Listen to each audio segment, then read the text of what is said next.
So డెఫినెట్గా ఈ Dolby theatre దేశంలోనే మన రాష్ట్రానికి మన నగరానికి పేరు తెస్తుంది. ప్రభుత్వం వైపు నుంచి సంపూర్ణమైన సహకారాన్ని అందిస్తాం. భవిష్యత్తులో అల్లు అర్జున్ ఇంకా రాణించాలి. పాన్ ఇండియానే కాదు, హాలీవుడ్లో కూడా రాణించాలి. అంటే అక్కడికి కూడా రీచ్ అవ్వాలి మన సౌండ్.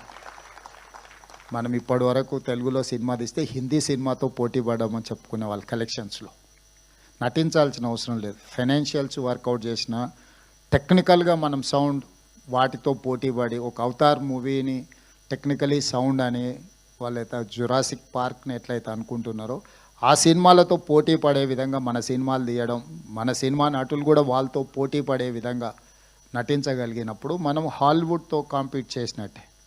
మన లాంగ్వేజ్ బ్యారికేడ్స్ అనేది పోయింది. ఇప్పుడు లాంగ్వేజ్ అనేది పెద్ద ఇష్యూయే కాదు. The talent is issue. ఆ టాలెంట్ ఆ స్థాయిలో మన వాళ్ళు రాణించాలని మరొక్కసారి అల్లు అరవింద్ గారిని మనస్ఫూర్తిగా అభినందిస్తూ మీ అందరి దగ్గర సెలవు తీసుకుంటున్నాను.